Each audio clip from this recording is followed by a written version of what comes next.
மின்வாரிய ஹார்ட் டிஸ்குகள் திருட்டு சம்பவத்தில் தற்போது சிபிசிஐடி விசாரணை தொடங்கி இருக்கிறது. மேலும் விவரங்களை எமது செய்தியாளர் சாலமன் வழங்கிட கேட்கலாம். சாலமன், முழு விவரங்கள் என்ன பதிவு பண்ணுங்க.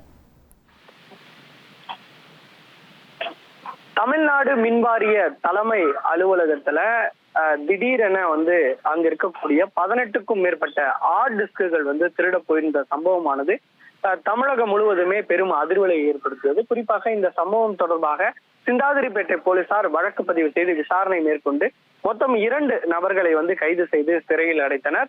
இந்த வழக்கினோட முக்கியத்துவம் கருதி உடனடியாக இதனை இந்த வழக்கை உடனடியாக டிஜிபி ஒரு பரிந்துரையின் பேர்ல சிபிசிஐடிக்கு மாற்றி ஒரு உத்தரவானது பிறப்பிக்கப்பட்டது. அதன்படி தற்போது சிபிசிஐடி போலீசார் தீவிரமாக விசாரணையை துவக்கி இருக்கிறார்கள்.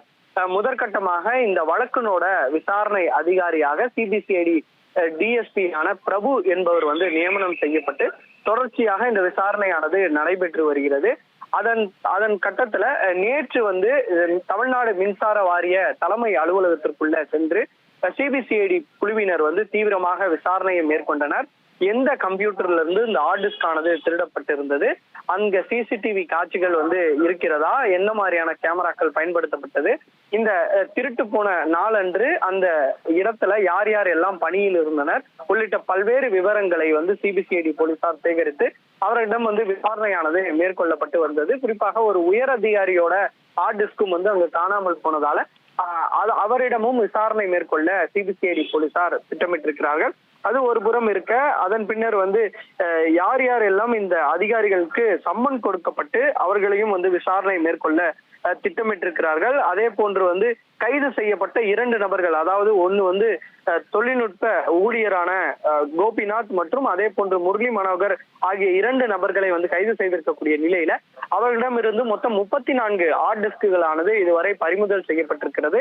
இந்த தமிழ்நாடு மின்சார வாரியத்திலிருந்து பறிமுதல் செய்யப்பட்ட அந்த ஹார்ட் டிஸ்குகளையும் தடவியல் துறைக்கு அனுப்பி அதில் இருக்கக்கூடிய விவரங்களை சேகரித்திருக்கிறார்கள். அந்த விவரங்கள்ல ஏதேனும் முக்கியமான கோப்புகள் ஏதேனும் அதுல இருக்கிறதா உள்ளிட்டவை தற்போது ஆய்வு மேற்கொள்ளக்கூடிய பணியில சிபிசிஐடி போலீசார் ஈடுபட்டிருக்கிறார்கள். பல்வேறு குற்றச்சாட்டுகளானது வைக்கப்பட்டிருந்து இந்த ஹார்ட் டிஸ்க் திருடு போன போது குறிப்பாக அதுல ஊழல் குற்றச்சாட்டுகள் மற்றும் அதே போன்று கொள்முதல் போன்ற பல்வேறு விஷயங்கள் அந்த கோப்புகள்ல இருந்ததாகவும் அதுதான் திருட போயிருப்பதாகவும் தெரிவித்திருந்தனர். தற்போது சென்னை போலீசார் நடத்தப்பட்ட விசாரணையில அது போன்ற எந்த விதமான குற்றச்சாட்டுகளுக்கு உள்ளான ஆதாரங்கள் அந்த ஹார்ட் டிஸ்க்ல இல்லை என தெரிவித்திருந்தாலும் சிபிசிஐடி ஒரு புறம் இதனை விசாரிப்பார்கள். அந்த ஹார்ட் டிஸ்க் கைப்பற்றி அந்த கோப்புகள் முழுவதுமே கைப்பற்றி தற்போது சிபிசிஐடி போலீசார் தீவிர விசாரணையில இறங்கி இருக்கிறார்கள். இனி செல்லும் இடமெல்லாம் செய்தி. தந்தை டிவியின் வாட்ஸ்அப் சேனலை ஃபாலோ பண்ணினா செல்லருக்கும் இடமெல்லாம் செய்தி. இதோ QR கோட் இப்பவே ஸ்கேன் பண்ணுங்க, ஃபாலோ பண்ணுங்க.